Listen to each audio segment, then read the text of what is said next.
คิดว่างานยังอยากไปเฮ็ดเวียกงานเฮ็ดงานนั้นก็ได้ได้เนาะ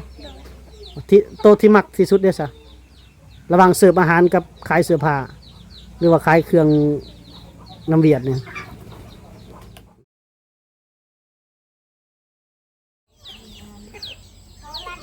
เฮือนน้องเฮียนนี่มักลำไยก็มีนะสมต้นมักต้องนี่กะของลาวบ่ได้ต้นมักต้องเนาะโอ้ลำไยนี่สุกแล้วบ่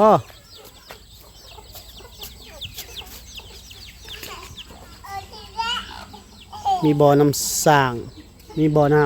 ำนี่เฮือนเพิ่นทำสมโอ้เฮือนเราเนี่ยหลังใหญ่อยู่แต่ยังทันได้แล้วทำสมแต่ก่อนเฮือนเดิมอยู่นี้เนาะให้ลูกหลานมาลินน้ำเป็ดเราก็ลายได้เนี่ย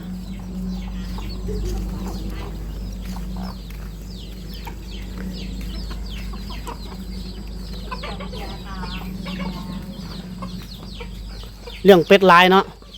คือมีแต่ตัวน้อยตัวใหญ่บ่มีบ่เด็ดตัวใหญ่เนาะมีแต่ตัวน้อยโอ้เลี้ยงเป็ดเลี้ยงไก่คนแคะมาแล้วก็กินในนั่นบ่แน่คอยกับคนแขกนี่นะใครใหญ่ก้นยังมันยังบ่ใหญ่เนาะอันนี้ยังน้อยเป็ดก็ได้ไก่ก็ดีเดี๋ยวสิเอาเป็นคนเอาเลือดเองดอกมาพี่น้องเฮียนมาพี่มาพี่มานั่งพี่มานั่งเบื่อใจอีพีสองมุมหันมันอยากมืดๆเลยนึงมาพี่ยับเข้ามาละสบายดีFCนะมืดเลยคงกำยำแรงแล้ว5 โมงแล้วเนาะเลย5 โมงเลยเนาะโอ้ควายกับสิเฮาแรงเลยนั่นล่ะแต่เขาเจ้าไล่มาแล้วแต่ยังไม่ฮอดน้องชายเพิ่นไปโมมื้อนี้อ้ายแล้วบ่เข้าเฮาสุกแล้วบ่เข้านะไปเบิ่งหม้อข้าวเติมอีกแม่เอาน้องแล้ววันนี้เดี๋ยวขึ้นไปเบิ่งเองไปว่าหม้อข้าวสุกแล้วบ่อ้ายแล้วบ่ยังเนาะไปขึ้นไปก็จะขนมพอมีตกด้วยนะตกนี่คือสวยบ่โอ้ตัวนี้นำนั่นเพิ่น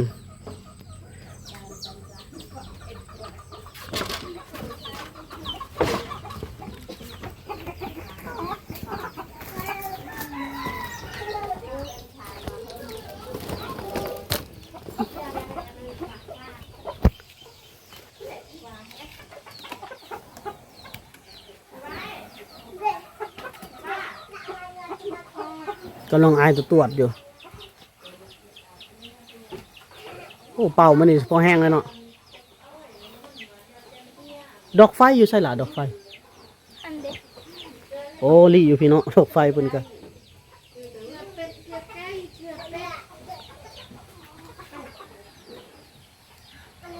หนึ่งเข่า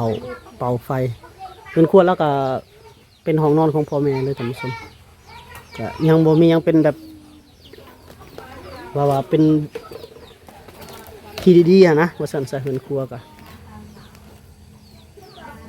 ยังอยากขึ้นเข้าโรงเรียนอยู่บ่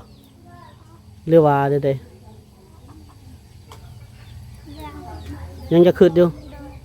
ให้ได้ออกหลายปีเลยได้บ่3 ปีออกเรียนนะหมู่รุ่นเดียวห้องได้ละหมู่รุ่นเดียวนะโอ้ป.5 ม.1 ม.2 ม.3มันก็3 ปีเลยเนาะ3 หรือ 4 ปีพุ่นแหละหมู่รุ่นเดียวออกบ่เลยเด้จะเว้าดังๆหรืออ้ายบ่ได้ใส่ไม้นะก็คิดอยู่เนาะแต่เฮ็ดยังคือออกโรงเรียนเป็นได้คือออกโรงเรียนออกเฮ็ดเวียกนี่แหละบ่มีใครเฮ็ดเพื่อนโอ้บ่มีคนเฮ็ดเวียกเพื่อนออกไปเฮ็ดสวนเฮ็ดนานํพ่อแม่เอาน้องได้ยินแม่ว่าตอนเช้าแต่ละมื้อเดี๋ยวนี้เอาน้องให้แม่บ่แม่น่ะไปใส่ก็ไปเสียหญ้าหยังก็เสียหญ้ามันต้นแม่จักโมงแม่มาแต่เสียหญ้ามันต้น10 โมงบัดนี้ทีนี้เจ้าก็กินข้าวไปเลี้ยงงัวต่อโอ้ในนั้นบ่แต่ละมื้อบ่คันเมื่อยแล้วพักผ่อนแล้วให้ไผไปแทนก็น้องอีกผู้นึง เอออืมถือว่าชีวิตที่หมุนเวียนแบบนั้นแล้วเนาะบัดนี้เงินใช้เจ้าได้เจ้าหาเงินให้ใช้ไปซื้อเสื้อผ้าไปนั่นเฮ็ด เอื้อยให้ เอื้อยอยู่ไสเอื้อยนะ เอื้อยเฮ็ดเวียก โอ้เอื้อยนั่นยังบ่ได้เอาผัวบ่ โดย เอื้อยเจ้าซื้อนี่ได้ สิปัน เปิ้น โดย โอ้หายังบ่ฮู้เด้อเอื้อยเราเฮ็ดเวียกอยู่เซโปนบ่อยู่ไสล่ะ บ้านดงนี่แหละ โอ้อยู่เวียกบ้านบ่ โดย เวียกบ้านเฮ็ดเกี่ยวกับหยังเพิ่นเฮ็ดนะ ปัดกวาดเฮือนซานเขาแหละ โอ้เพิ่นอยู่ไสหั่นเพิ่นเฮ็ดอยู่บ่แม่นบริษัทน้ำก้อนนี่บ่ บ่แม่น บ่แม่นอยู่หม่องใดล่ะ บนเฮือนเขาเฮ็ดใหม่นี่เด้ เฮือนก็โอ้เฮือนก็เฮ็ดใหม่นี่ โดย ฮู้จักละโอ้เพิ่นปัดกวาดเฮือนซานซักผ้ามันยังอยู่หั่นแหล้วเนาะนึ่งข้าวนึ่งน้ำอยู่หั่นหมดเลยแม่นบ่เขาจ้างเดือนเท่าไหร่ล่ะ 3 ล้าน3 ล้านโอ้ก็แพงอยู่เด้ผสมกับเฮ็ดเวียกซุมื้อแล้วผู้นั้นเป็นคนเอาเงินให้เนาะมื้อหน้าชวนเรามาเข้าคลิปให้เด้อบอกให้จอยอยากทายว่านะไปรับจ้าง3 ล้านกับ 5,000 บาทท่านผู้ชมงานแม่บ้านเวียกแม่บ้าน 5,000 บาทเอ้ยเจ้าอายุจักปีแหละ 19 19 โดย เจ้าเด้อ 15 15โอ้รุ่นราวเขาวเดียวกับน้องใจท่านผู้ชม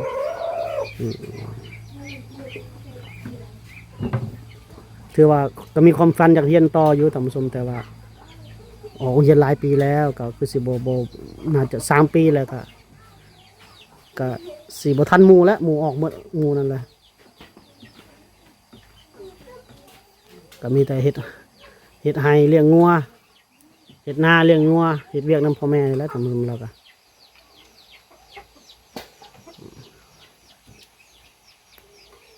ความฝันได้มีอยู่บ่ความฝันเจ้าก็คิดว่าความฝันนะตอนปัจจุบันนี่อยากได้หยังหรือว่าอยากเป็นหยังสิ่งที่อยากได้อหลีตอนเดียวนี่นะณปัจจุบันนี่ อยากได้รถ อยากได้รถจักร โดย โอ้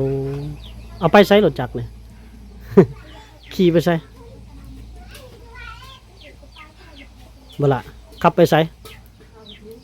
ไปเฮ็ดเวียกนั่น โอ้ไปเฮ็ดเวียกหมายถึงว่าไปรับจ้างบ่ โดย ไปสมัครงานไปเฮ็ดเวียกเฮ็ดงานท่าน โดย เพราะว่าเราต้องไปสมมุติว่าไปขายเสื้อผ้าเราก็ได้ขับรถจักรไปแต่ละมื้อเนาะไปเสิร์ฟอาหารเราก็ต้องขับเราบ่ได้อยู่นํเขาโอ้พอได้ต่อยอดเนาะได้รถจักรแล้วเราจังได้ไปนั่นต่อได้ไปหางานเที่ยวเวียกเที่ยวงานเนาะโอ้นั่นคือความฝันอยากได้เนาะมีความฝันคันเรื่องเฮียนเนี่ยคือสิบ่ทันหมู่แล้วเนาะคะแนนหมู่เฮียนจนฮอดม.3 แหละแต่การเฮียนเฮาซุมื้อนี่ก็จักสิว่าได้ดีเนาะหลายคนเฮียนมาก็จบมาก็บ่ได้เฮ็ดหยังท่านผู้ชมก็บ่กล้าให้วางอนาคตให้เขาดอกเรื่องทำเฮียนซุมื้อนี่บ่ได้การันตีเด้พี่น้องบ่จอยนี่ก็จบปริญญาตรีหมด2 คนสุดท้ายก็บ่มีเวียกเฮ็ดงานทำไปรับจ้างเปิดร้านขายของไปเดี๋ยวนั้นเอาพ่อสวยแล้วบ่เข้าหรือยัง ใกล้ที่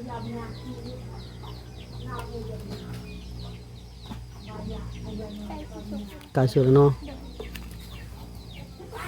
โอ้ยเป่าตลอดวันนี้วินหัวเลยซุ้มฟื้นเขาอีกแล้วขณะฟื้นมื้อนี้ก็ยัดเขาอีก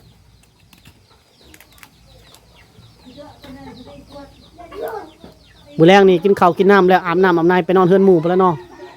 ตื่นเช้ามาแล้วมาเอาน้องได้ยังสกินมื้อนี้นะหน่อไม้กันบ่จอยบ่ได้ซื้อคงกินมาให้ก็กินหน่อไม้แล้วเนาะบ่ได้ตื่มกันเนาะหลายเมนูคันได้รถจักรไปสมัครงานนี่คิดว่างานยังอยากไปเฮ็ดเวียกงานเฮ็ด งานนั้นก็ได้ ได้เนาะ โดย ที่โตะที่มักที่สุดเด้อซะระหว่างเสิร์ฟอาหารกับขายเสื้อผ้าหรือว่าขายเครื่องน้ำเวียดเนี่ย ใช้เสื้อผ้าก็ได้ โอ้ แต่ว่าสุดท้ายแล้วงานหยังก็เฮ็ดเนาะ โดย อ่าขอให้จะได้เงินเดือนเนาะพอได้เงินช่วยพ่อแม่เอามาเฮ็ดเฮือนต่อเนาะหรือบอกก็ใส่ไว้ซื้ออยู่ซื้อกินตัวเองแล้ว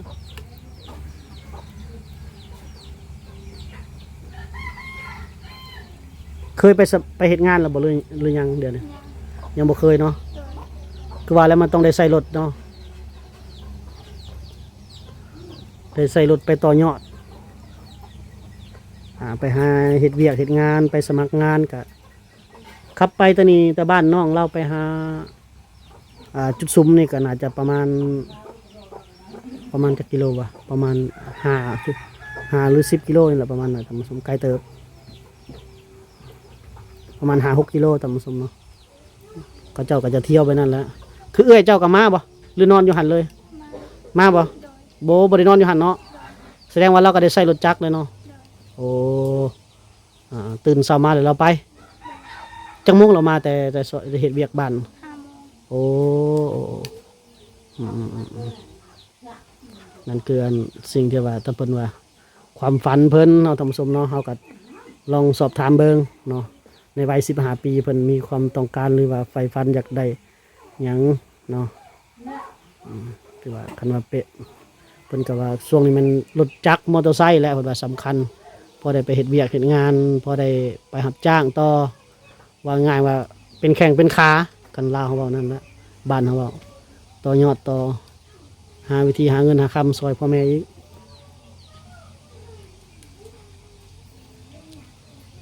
เรื่องราวของน้องเฮียนเด้อตามสมเนาะน้องเฮียนครอบครัวเพิ่นมี7 คนอยู่นำกันเนาะสาวงามบ้านป่าทำสมเนาะเฮาไปพบพ่อเพิ่นกับอีพี่ก่อนแม่นพ่อน้องไปเลี้ยงงัวทำสมอยู่ป่าพุ่นแหละตามทางนั่นล่ะมื้อหน้าเฮายังสิไปถ่ายทำตอนน้องเพิ่นไปเลาะเลี้ยงงัวไปเลี้ยงงัวแต่ละบ่อนไปไกลเติบเลยเนาะไปตลอดบ่ว่ายุ่งคือสิหลายเนาะ หลายบ่ยุ่งเพราะว่าเลี้ยงตามป่าตามดงเด้ไปแล้วก็หาเห็ดหาหน่อไม้ก็ได้อยู่บ่ ได้ ได้กันเนาะ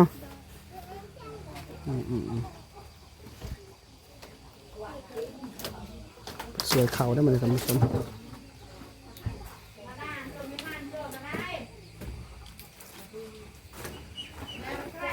กระโตกสวยเขาเราได้นี่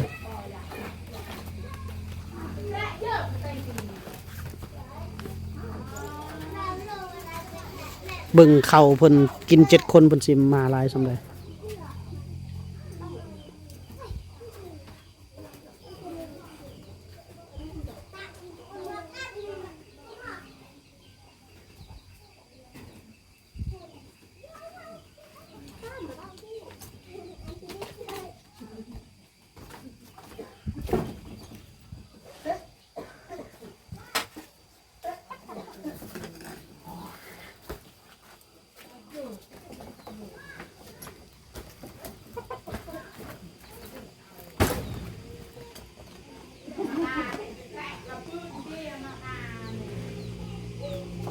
ก็พอดีกินแรงตามเบิ่ง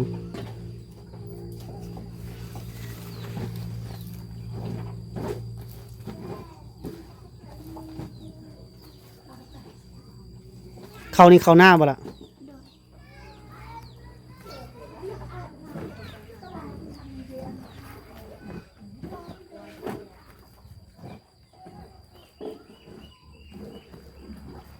ให้นี่บ่ได้เฮ็ดเลยเนาะบ่มีดินเฮ็ดเลยเนาะให้เนาะเฮ็ดให้ต้องได้อันนั้นตลอดได้อท่านผู้ชมต้องได้ย้ายตลอดต้องมีที่ดินกว้างๆหรือก็โอ้แถวนี้มันยังติดอยู่ในอันนั่นอยู่ท่านผู้ชมเนาะต้องไปภูไกลๆ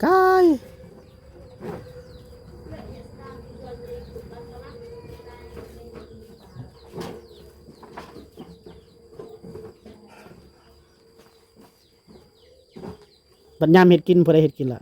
แม่บ่ โดย อ่าเจ้าก็เฮ็ดกินพอได้อยู่เนาะ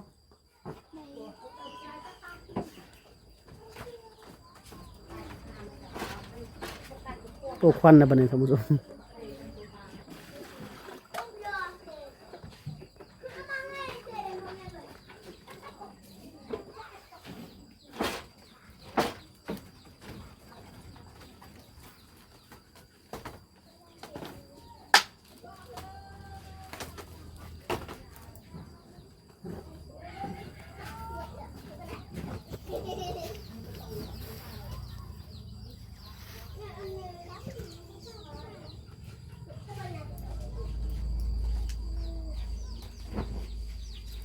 ตัดมาบัดนี้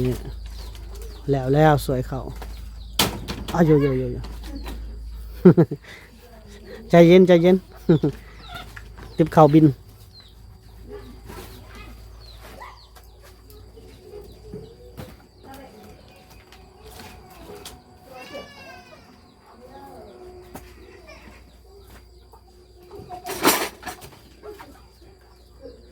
แล้วว่าบัดนี้ โดย อ่า